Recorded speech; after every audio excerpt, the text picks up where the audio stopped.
This is Pressers by FedNet, where news conferences from the United States Congress become podcast episodes for your listening on your time. House Minority Leader Hakeem Jeffries held his first news conference of the 119th Congress in the House recording studio on January 8th. He responds to questions about Republican legislative priorities, contrasts economic needs with President-elect Trump's remarks on taking Greenland and renaming the Gulf of Mexico. The following material is protected by copyright. Good morning, everyone.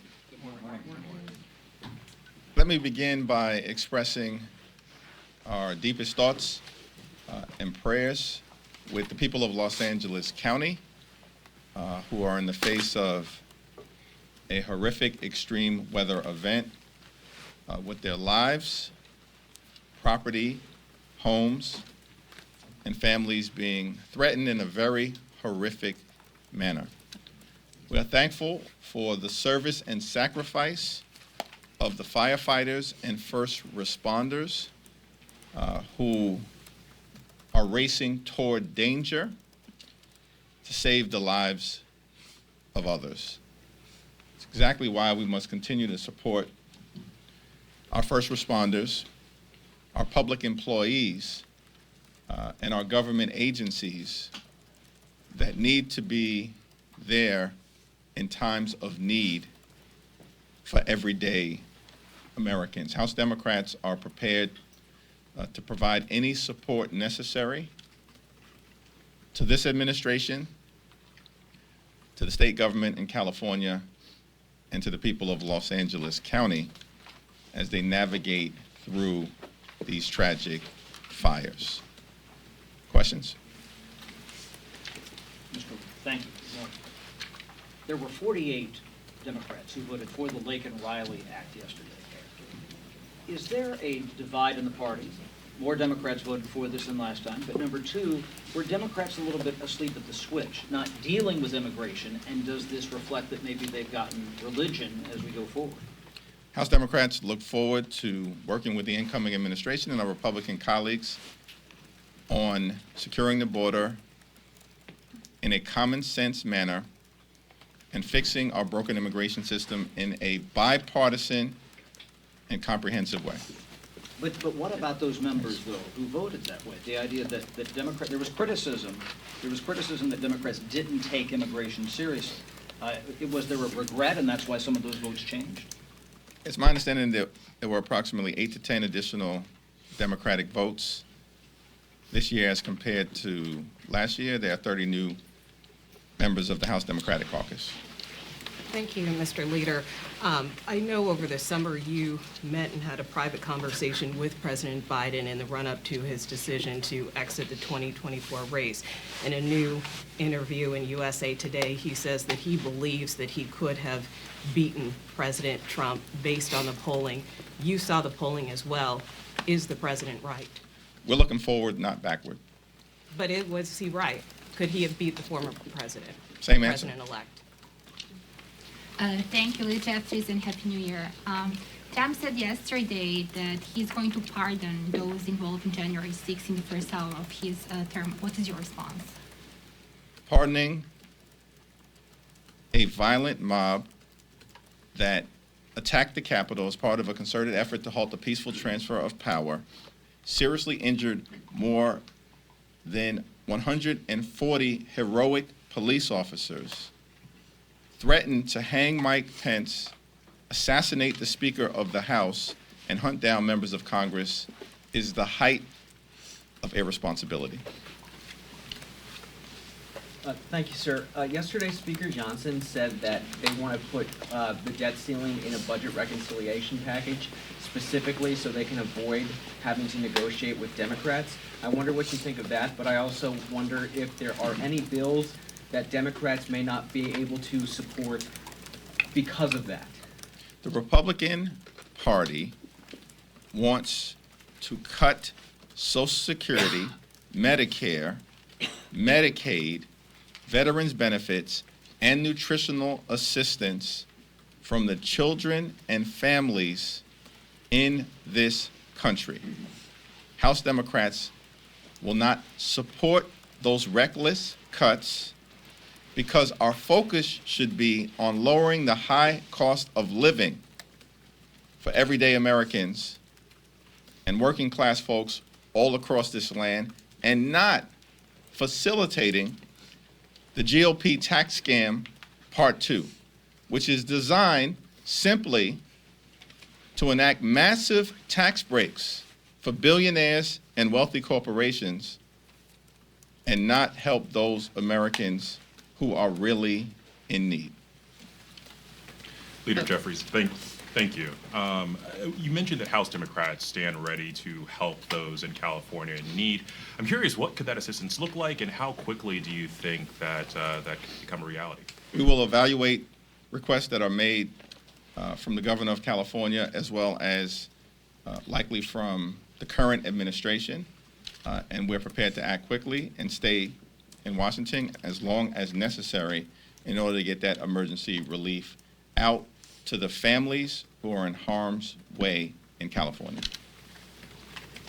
Congress passed a bill that would create a plaque to honor officers who were injured and responded on January 6th. That plaque still has not been hung. Can you give an update why that hasn't happened?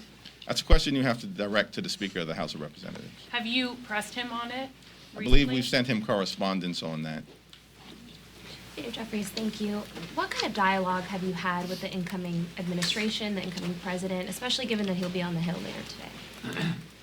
It's not my expectation to have any conversation at any point today, but we are looking forward to the dialogue to come in the next few weeks and thereafter to find the common ground necessary in order to get things done for the American people. House Democrats believe that we are not sent to Washington to invade Greenland, rename the Gulf of Mexico, or seize the Panama Canal by force. We were sent to Washington to lower the high cost of living in the United States of America. America is too expensive for working class families and for middle class folks all across the country. That should be our mission, and that's what we're going to focus on over the next few years. Just to follow up on that, Leader Schumer just said he'll work with Trump to rename the Gulf of Mexico to the Gulf of America. Where do you stand on that? I think that we've got to focus on the issues that matter to the American people. Housing costs are too high. Grocery costs are too high. Insurance costs are too high. Utility costs are too high. And child care costs are too high. We have to build an affordable economy for hardworking American taxpayers. That's what we're going to focus on, and that's what we look forward to getting done for the people. Thank you, sir. On the Lake and Riley Act, how strongly did you encourage members of your House conference to vote against it? And more broadly, what have your conversations been like on that act with your fellow House Democrats? There was no whip notice that was sent on that particular piece of legislation. Now, Senator Fetterman did compare Trump's talk about Greenland to the Louisiana Purchase. Do you have a stance on the possibility of the United States purchasing one of these territories if the deal is right? Our focus is on lowering costs for hardworking American taxpayers. What about the November presidential election had anything to do with invading Greenland or seizing it by force? I'm confused by the obsession around these comments. What does it have to do with making sure that hardworking American taxpayers can live the American dream? The thing that's clear to me is that everyday Americans across the country are fed up. They are understandably concerned, frustrated, or even angry about their decline in quality of life, which has happened for decades. For far too long, the size of the middle class in this country has gone down, but the cost of living has gone up. That's a problem. The problem is not Greenland. The problem is not the Gulf of Mexico and the need to rename it. And the problem is not the Panama Canal. It's making sure that the American dream is brought to life for everyone in this nation. Two things. One, congestion pricing has now been rolled out. How do you think it's going? Do you think it's on course? And two, Trump's border czar is apparently not ruling out blocking New Yorkers from returning to Canada over the state's green light law. What do you make of that?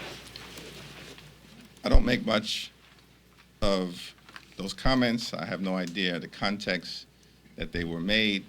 I can clearly say that there's nothing about the November election results that suggests that any of this foolishness should be part of what we tackle here in Washington, D.C. on behalf of hardworking American families. With respect to congestion pricing, I haven't had an opportunity to fully evaluate its implementation. It's just been a few days. But when I return home, I look forward to having conversations with people in the community to discuss their feelings on how things have gone to date. Thank you, Mr. Leader. This weekend, President-elect Trump will be hosting groups of Republicans at Mar-a-Lago to discuss reconciliation. One of those groups are going to be SALT Republicans discussing how to lift the SALT deduction and a potential reconciliation package. A, what are your thoughts about those meetings? And B, do you think that those discussions should be bipartisan since they affect members who represent constituents of all different parties? The thing that's interesting about the whole state and local tax deduction issue is that the Republicans burned the House down and now want to pretend that they're firefighters. Are you kidding me? The state and local tax deduction was obliterated as part of the GOP tax scam in 2017. Why was it done? Because the Republicans and the far-right extremists wanted to jam massive tax breaks down the throats of the American people, and so they passed a bill where 83% of the benefits are projected to go to 1%. That's the wealthiest in this country. That's the GOP tax scam, part one. And as a part of that effort, Republicans, on a strictly partisan vote, destroyed the state and local tax deduction. And now, some of my colleagues want to race down to Mar-a-Lago to bend the knee and pretend like they are the firefighters. I mean, it's a laughable thing. House Democrats will work with any serious-minded individuals to fully restore the state and local tax deduction in order to help working families and the middle class who were hurt by the GOP tax scam and the destruction of the state and local tax deduction. Speaker Johnson said that he is expecting to bring on the floor a bill with sanctions against ICC.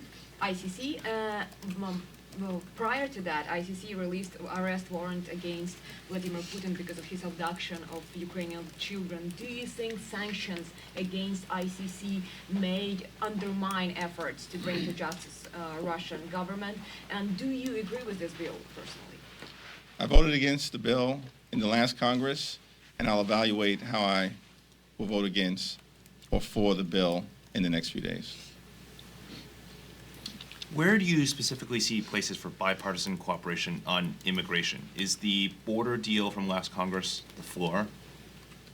The border deal is a starting place for a serious bipartisan discussion, and we are willing to have that conversation because we believe, as Democrats, that we need a safe, a strong, and secure border, and we also need to fix our broken immigration system in a bipartisan and comprehensive manner.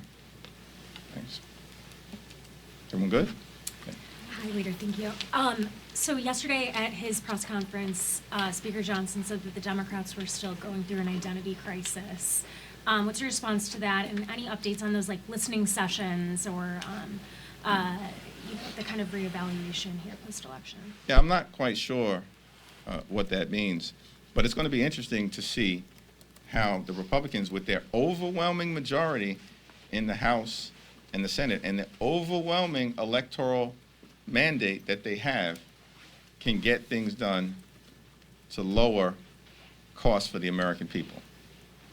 That's the situation that is in front of us, and I look forward to the proposals that are put forth by my extreme MAGA Republican colleagues to actually keep their word. Don't break your promises. Keep your word. You promised to lower the cost of eggs and milk. Promised to lower grocery costs. You promised to bring down housing costs. You promised to lower insurance costs, improve the quality of life for the American people. Why are you talking about an identity crisis? The Republican conference is filled with marauding bands of individuals who can't stand each other. And Democrats, as far as I can tell, are unified in our determination to make life better for the American people. Thank you, everyone. Thanks for listening to this FedNet podcast, and be sure to subscribe on your favorite podcast platform. This program is copyrighted by Federal Network, Incorporated, and provided only for informational and educational purposes. Unauthorized reproduction, distribution, or use of this episode without expressed written permission from FedNet is prohibited. Catch live streaming video from Congress on our YouTube channel at FedNet TV.